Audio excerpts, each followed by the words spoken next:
Hello friends, nice meeting you. In this session, we will be studying certain things related with sampling techniques.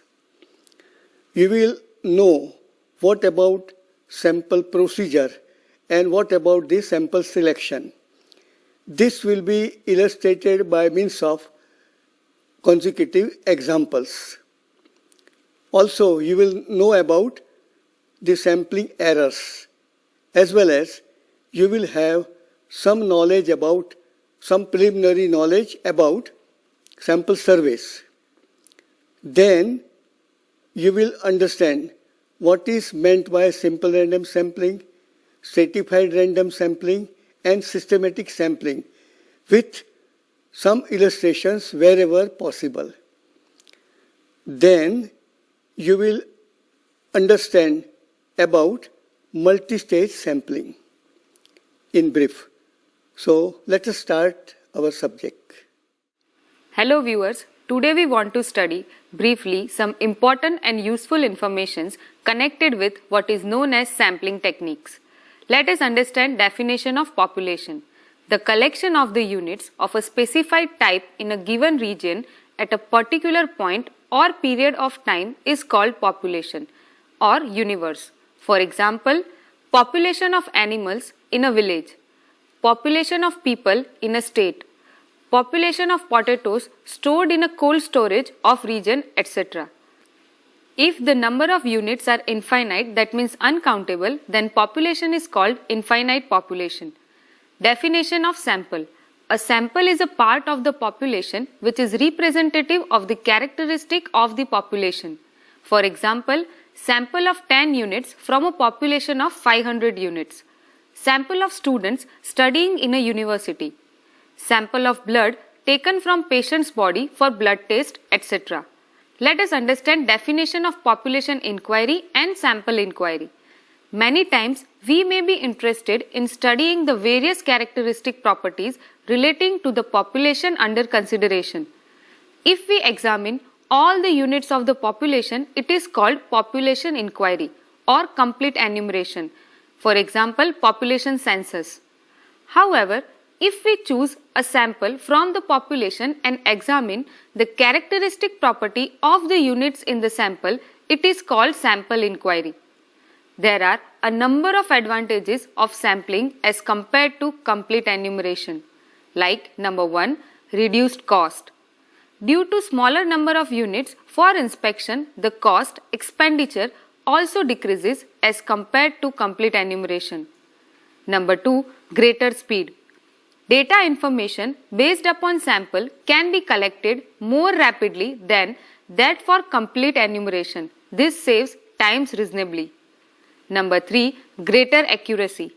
A sample may actually produce more accurate results than that for complete enumeration. Number 4, greater scope.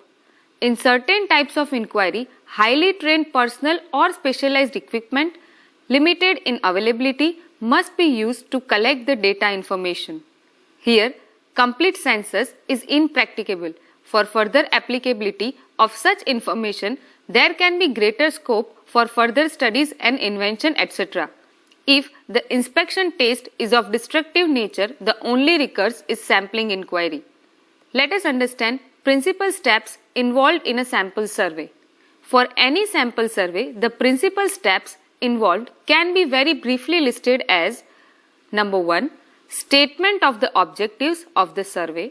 Number 2, definition of the population to be sampled. Number 3, determination of the data to be collected. Number 4, methods of measurement. Number 5, choice of sampling unit. Number 6, selection of the sample. Number 7, organization of the fieldwork. Number 8, summary and analysis of the data. Number 9, information gained for further surveys. From this, now it is obvious that proper sample selection is extremely useful for obtaining correct and proper information about the population. There are 3 basic points connected with sampling. Number 1, which method of sampling should be employed. Number 2, how to determine the sample size for the chosen sampling inquiry. And number 3, What basic inference can we draw based upon our sample selected and inspected to forecast about the relevant population characteristics? For our study, we shall restrict ourselves for certain basic and important sampling techniques only. Let us understand some concept regarding the error measurements. Number 1. Error of an estimate. Let Ti denote the estimate for population parameter theta. Based upon a sample, then Ti minus theta is called the error of the estimate. It gives how far the estimator is as compared to the population parameter. Number 2. Mean square error, MSE. If we define capital M of t equal to expectation of t minus theta whole square, which is equal to summation I ti minus theta whole square multiplied by pi, then M of t is called MSE of the estimator. It decides how closer the estimator is from the parameter theta. Number 3. Sampling variance of a statistic. Let t denote a statistic with its expected value Et, then the sampling variance of t is defined by variance of t equal to expected value of t minus expected value of t whole square, which is equal to expectation of t square minus expectation of t whole square. It is also called precision of the estimator t. Number 4. Bias of an estimator. Let t be an estimator for the parameter theta, then bias of t equal to expectation of t minus theta is called bias of estimator t. If t is unbiased, expectation of t equal to theta, so that bias of t equal to 0. Number 5. Relation between MSE and sampling variance of estimator. MSE equal to ft, which is equal to expectation of t minus theta whole square. Now, by subtracting and adding expectation of t, we get expectation of t minus expectation of t whole square plus expectation of t minus theta whole square. Thus, MSE equal to variance of t plus bias of t whole square if bias of t equal to 0, which implies expectation of t equal to theta. That means if t is unbiased estimator for theta, then MSE equal to variance of t. Number 6. Standard error of a statistic. Positive square root of sampling variance of statistic is called its standard error. For example, if x bar is sample mean with sample size small n, mu is population mean and sigma equal to population standard deviation, then standard error of x bar equal to sigma divided by root n. Number 7. Relative standard error, which is abbreviated as RSE. It is defined as the ratio of standard error of the estimator to the expected value of the estimator. Thus, RSE of estimator t equal to standard error of t divided by expectation of t, which is equal to sigma t divided by expectation of t, where sigma t equal to positive square root of variance of t. It is also known as coefficient of variation, abbreviated as CV. It is generally expressed in percentage. Number 8. Relative variance of estimator. Square of relative standard error is called relative variance. Thus, RV equal to sigma square upon mu square, which is equal to variance of t divided by expectation of t whole square. Number 9. Sampling frame. For using sampling methods in the collection of data, it is necessary to have a frame of all the sampling units belonging to the population under study with their proper identification particulars. Such a frame is called sampling frame. It may be noted that sampling frames may broadly be divided into two groups. Number 1. List of sampling units, and number 2. Map showing boundaries of area units. Number 10. Sampling fraction. Let capital N equal to population size, small n equal to sample size. Then sampling fraction equal to small f equal to small n upon capital N. It refers to the fraction of sample as related to the lot. Number 11. Finite population correction, which is FPC, which is equal to capital N minus small n upon capital N, which is equal to non-sample population units divided by population units by putting the values FPC equal to 1 minus small n upon capital N, which is equal to 1 minus f, where f is sampling fraction. Let us see one example. If a sample of size 20 is taken from the population of size 100, 20% is the sampling ratio and FPC is the remaining 80% corresponds to the non-sample portion of the population. Different types of sampling methods. We may enumerate here different types of methods of sampling.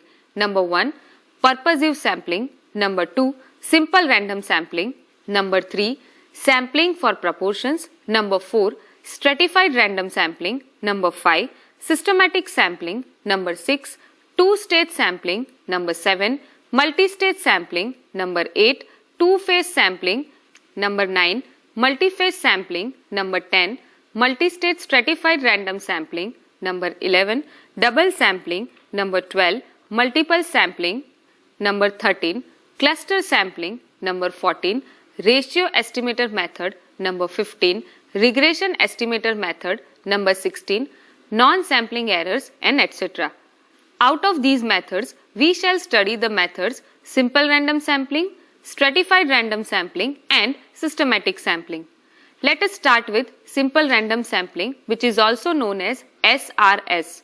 For applying this sampling method, there are two basic conditions. Number 1, the population must be homogeneous in nature. That means all the units in the population will have identical characteristic. Number 2, each and every unit of the population has an equal chance of selection in the sample. That means any unit of the population can be selected to be included in the sample. How to select sample? Number 1, by lottery method.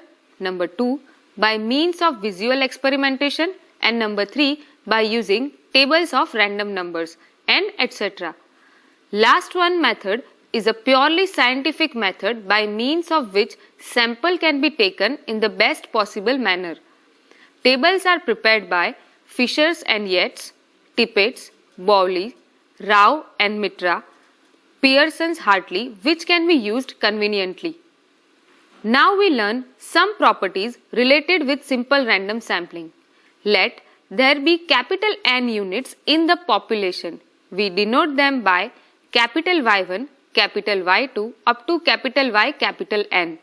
We take a simple random sample of size small n and let the selected units be denoted by small y1, small y2 up to small y small n. So, capital Y equal to summation I from 1 to up to capital N, capital Yi, which is population total, and small y equal to summation I from 1 to up to small n, small yi, which is equal to sample total. So, capital Y bar equal to population mean and small y bar equal to sample mean. Sigma square equal to we get population variance and S square we get sample variance. We have two methods for sample selection. Number 1, SRSWOR. It is simple random sampling without replacement. And number 2, SRSWR. It is simple random sampling with replacement. It may be noted that in both the cases, the sample mean is an unbiased estimator of population mean. Number 1, that means expectation of Y bar equal to capital Y bar. Number 2, in simple random sampling without replacement, we can have capital N C small n possible different small n units of samples capital N C small n, which is equal to capital N factorial upon small n factorial multiplied by capital N minus small n factorial. Number 3, the formula for variance of Y bar and hence its standard errors of the two schemes SRSWR and SRSWOR are given as for simple random sampling with replacement, variance of Y bar equal to sigma square by small n and standard error of Y bar equal to sigma by root n, and simple random sampling without replacement. For that, variance of Y bar equal to capital N minus small n upon capital N minus 1 multiplied by sigma square by n, and standard error of y bar equal to square root of capital N minus n upon capital N minus 1 multiplied by sigma divided by root of small n. Note that for very large capital N, we may consider capital N minus 1, which is approximately capital N, and also f equal to small n upon capital N equal to sampling fraction, which being too small number can be ignored. In this case, both the methods give same results for variance of y bar, which is equal to sigma square upon small n, etc. This is a practical approximation only. In the formula for variance of y bar, etc., generally sigma square is unknown. It is estimated from the sample, so that sigma cap square equal to capital S square, which is equal to 1 upon small n summation 1 to n yi minus y bar whole square. Note that this is a biased estimator. We can use sigma cap square equal to small s square, which is equal to 1 upon small n minus 1 summation 1 to n yi minus y bar square, which is unbiased estimator for sigma square. That means expectation of small s square equal to sigma square. A relation between these two estimators is given by n capital S square, which is equal to small n minus 1 s square, which is equal to summation 1 to n yi minus y bar whole square. So that capital S square equal to small n minus 1 upon small n multiplied by small s square, which is equal to 1 minus 1 upon small n multiplied by small s square. For large n, that is large sample size, we may consider both to be almost equal. Let us see sampling for proportions and percentages. Let capital P equal to population proportion for some characteristic, for example population fraction defectives, and small p equal to corresponding sample proportion, for example sample fraction defective. Then small p provides an estimator for capital P and it is unbiased, that is expectation of small p equal to capital P. We have formulae for variance of small p and standard error of small p for two types of sampling methods, namely simple random sampling with replacement and simple random sampling without replacement, which are as. First we see for simple random sampling with replacement. For that, variance of small p equal to capital P multiplied by capital Q upon small n, where capital Q equal to 1 minus capital P, and standard error of small p is given by under root of capital P multiplied by capital Q divided by small n. For simple random sampling without replacement, variance of small p equal to capital N minus small n upon capital N minus 1 multiplied by capital P into capital Q divided by small n, where capital Q equal to 1 minus capital P. Standard error of small p equal to under root of capital N minus small n upon capital N minus 1 multiplied by capital P into capital Q divided by small n. To estimate variance of p and standard error of small p, we can replace sigma cap square equal to estimate of variance of p by the formula as for simple random sampling without replacement, estimated variance of small p equal to estimated variance of p equal to small p multiplied by small q upon small n minus 1, where small q equal to 1 minus small p. Hence, estimated standard error of small p equal to under root of small p multiplied by small q upon small n minus 1. In simple random sampling without replacement, estimated variance of small p equal to 1 minus f multiplied by small p multiplied by small q upon small n minus 1, where small p equal to 1 minus small p. Hence, estimated standard error of small p equal to under root of 1 minus f multiplied by small p into small q divided by n minus 1, where f equal to small n upon capital N.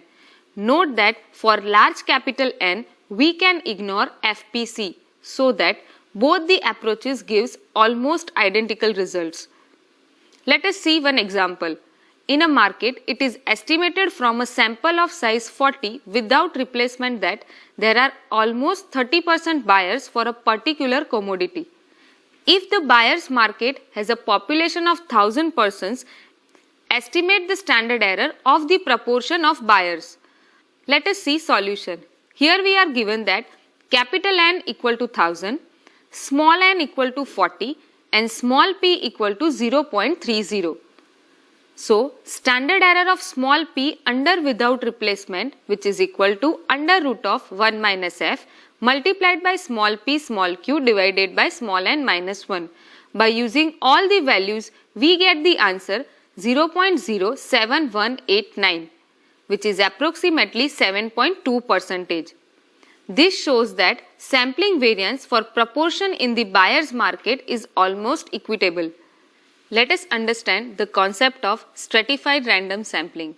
The word stratum means layer, from which the concept of stratification is arrived at. If the population is heterogeneous in nature, it may not be appropriate to take simple random sample from the population. Hence, we can devise for stratification and then take samples.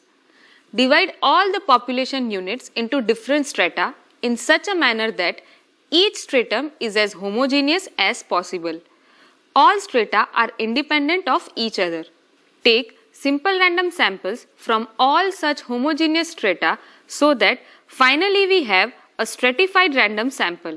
This is explained by means of the diagrammatic presentation as: let capital N equal to total number of units in the population, capital NH equal to total numbers of units in the H stratum, where H equal to 1, 2 up to capital L. These strata are subpopulations. Each of them will have homogeneity in nature in the respective strata, whereas there can be heterogeneity between strata. Small n equal to total sample size, small nh equal to size of the sample taken from H stratum, where small h equal to 1, 2 up to capital L. We have capital N equal to capital N1 plus capital N2 plus up to plus capital NH plus up to plus capital NL, which is equal to summation of small h equal to 1, 2 up to capital N, NH. We also have small n equal to small n1 plus small n2 plus small n3 plus up to so on plus small nh plus up to so on plus small nl, which is equal to summation h from 1 to up to capital N small nh. Small n is the size of the stratified random sample. Now we have question that why to use stratification. If data of known precision are wanted for certain subdivisions of population, it is advisable to treat each subdivision as a population in its own right. Number 2. Administrative convenience can dictate the use of stratification. Number 3. Due to heterogeneous behavior of the data, it is necessary to consider stratification taking each stratum as homogeneous as possible. Number 4. Stratification may bring about a gain in precision in the estimates of characteristics of the whole population. Some results for stratified random sampling. Number 1. If in every stratum the sample estimate small y bar h is unbiased, then small y bar st, which is stratified sample mean, is an unbiased estimator of the population mean. Number 2. The formula for variance of stratified sample mean is given by variance of y bar st, which is equal to summation small h 1 to up to capital L wh square multiplied by capital sh square divided by nh, where wh equal to capital NH divided by capital N is stratum weight. In this formula, the sampling fraction small nh upon capital NH is negligible and hence it is ignored. Now, how to determine stratified random sample? We have different approaches. The problem here is to determine small nh, which is sample size for H stratum when capital NH, capital N and SH are known. First approach, proportional allocation. It is quite reasonable to assume that capital NH upon capital N equal to small nh upon small n. This gives small nh equal to capital NH upon capital N multiplied by small n. Small n equal to size of stratified random sample, capital NH equal to size of H stratum, capital N equal to summation capital NH, which is equal to total population. Let us see one illustration. There are 500 villages in a state. As per their characteristics, these villages are divided into three groups: G1, G2 and G3. G1 contains 270 villages, G2 contains 120 villages and G3 contains remaining 110 villages. How would you take a stratified random sample of size 50, that means 10%, from this data? Let us see the solution. Here we are provided that G1, which is a group of 270 villages, G2, which is group of 120 villages, and G3 is the group of 110 villages. We use proportional allocation method. So, small nh equal to capital NH upon capital N multiplied by small n. Here, small n equal to size of stratified random sample, which is 50, and capital N, which is equal to 500.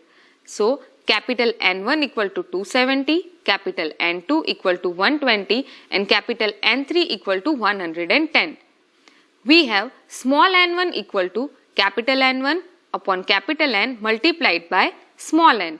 By putting all the values, we get small n1 equal to 27, small n2 equal to 12 and small n3 equal to 11. Thus, select 27 villages from group G1, select 12 villages from group G2 and select 11 villages from group G3 to make a total sample, that is stratified random sample of size 50. Second approach, Neyman allocation, which is also known as optimum allocation. This approach considers the variability within each stratum. This is measured by the stratum standard deviation, capital SH. We have the formula small nh equal to capital NH multiplied by capital SH divided by summation capital NH multiplied by capital SH multiplied by small n, where small nh equal to size of sample from H stratum, capital SH equal to standard deviation of H stratum, capital NH equal to size of H stratum, small n equal to size of stratified random sample. This formula is given by Neyman. Let us understand it with illustration. We have data for 7,000 farms which are classified as per types of farms representing homogeneity. Each farm has a product for which stratum standard deviation are given. How would you select 20% stratified simple random sample? Here we are provided that types of farms A, B and C, number of farms 3400, 2600 and 1000 and corresponding standard deviation 13, 8 and 7. Now let us see the solution.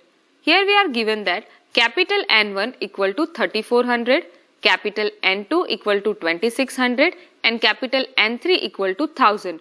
So we have capital N equal to 7000, capital S1 equal to 13, capital S2 equal to 8 and capital S3 equal to 7. Now small n is the 20% of the capital N. So we get the value of small n equal to 140. For optimum allocation, we use Neyman's approach giving formula NH equal to capital NH multiplied by SH divided by summation capital NH multiplied by capital SH multiplied by small n. So here summation capital NH multiplied by capital SH equal to N1 multiplied by S1, N2 multiplied by S2 and N3 multiplied by S3. By putting all the values, we get the answer 72,000. So N1 equal to approximate 86, N2 equal to approximate 40 and N3 equal to approximate 14. Thus, select 86 farms from group G1, select 40 farms from group G2, select 14 farms from group G3 to have a final stratified random sample of size 140 farms. Third approach, that is optimum allocation considering specified total cost. We may write total cost equal to capital C, which is equal to capital C0 plus summation CH multiplied by NH, where C0 is the fixed cost. CH equal to cost per unit of H stratum variable cost. We can determine the value of small nh by the formula small nh equal to capital NH multiplied by capital SH divided by under root of CH whole divided by summation of capital NH multiplied by SH divided by under root of CH whole multiplied by small n. Here capital SH equal to standard deviation of H stratum, small n equal to size of stratified random sample. We can also have some other modifications for the approach. If we combine all those approaches for selecting stratified random sample, we may summarize that in a given stratum, take a large sample if stratum is large, stratum is more variable, sampling is cheaper in this stratum. There is one important result in the case of stratified random sampling which compares the variances for comparable simple random sampling with that for proportional and optimum allocation. It states that if we ignore the ratios NH upon capital NH, then random sampling has the largest variance for sample variance of sample mean. Next is proportional allocation having smaller variance of sample mean, and under optimum allocation variance of sample mean is smallest as compared to that for proportional allocation and random sampling. In symbols, this result is quoted as these results are variance of sample mean. Variance for optimum allocation less than or equal to variance for proportional allocation less than or equal to variance for simple random sampling. So here you can see that variance for optimum allocation, variance under proportional allocation and variance under simple random sampling. Let us see systematic sampling. This method of sampling is a special device as it differs from other methods. Here, sampling consists of selecting first unit at random in a well-defined manner and then all other units are selected in a systematic way. We have two approaches. Number one, linear systematic sampling which is LSS and circular systematic sampling which is CSS. First we understand linear systematic sampling. Let capital N equal to population size, small n equal to sample size, then capital K equal to capital N divided by small n which is equal to random start. Let us see case 1. If capital N is equal to small n multiplied by capital K. Here random start is an integer. Number 1. Arrange all the capital N units in the population in some order and serially number them from 1 to capital N. Number 2. We split up these K units into different groups. Each group contain K units. Number 3. Select at random one unit from the first group. Suppose that it is ith unit, then every successive unit in each group will be the unit selected for the sample. In this way, we have systematic sample of size small n. Let us see example. Suppose capital N equal to 50 and small n equal to 5. Then we get the value of K equal to 10. You can see here the 10 groups. Now, select any one unit at random from first group. Suppose that is U6 as selected unit. Then every successive kth unit in this line will be the sample unit. Thus, our sample has unit U6, U16, U26, U36 and U46 which is the systematic sample of size 5. Case number 2. If capital N is not equal to small nk. Here capital K equal to capital N divided by small n is not an integer. We may take the next nearest integer and then do the above procedure. For example, capital N equal to 11, small n equal to 3. So we get the value of capital K is equal to 11 by 3 which is approximate 4. If we select U2 from first group, then next selected units are U6 and U10. So our systematic sample has 3 units U2, U6 and U10. Here it is possible that we may not get all the n units as desired as K is not as integer. This is a drawback of this method. For that, we apply circular systematic sampling. Let us see what is circular systematic sampling. To avoid the difficulty due to the fact that when capital N is not equal to small n k, where k is not an integer, we can arrange unit not in a straight line but in a circular manner. Arrange all the population units as numbered from 1 to capital N and we can place them on a circle. Select first unit at random. Then every successive kth unit will be selected. Here k is nearest integer for the ratio capital N by small n. Suppose that we selected ith unit, then we select every unit corresponding to I plus jk if I plus jk less than or equal to capital N, and select I plus jk minus n if I plus jk greater than n. For example, take systematic sample of size 3 from a population of 11 units. Here we get k equal to capital N divided by small n, which is equal to 11 by 3, and we get the approx answer as 4. Select any one unit from 11 units. Suppose that we select U2, then next will be U6 and U10. But suppose we select U7, then U11 and U4 will be sample units. So U15, which is 15 minus n, equal to 15 minus 11, which is 4. So we get the last unit as unit 4. Note: number 1. Due to simplicity of this method, systematic sampling is easier to apply. Hence, it is very popular. Number 2. In all the cases, LSS as well as CSS, sample mean is an unbiased estimator for the population mean. Number 3. Systematic sampling method is more efficient than simple random sampling with replacement as well as simple random sampling without replacement. Number 4.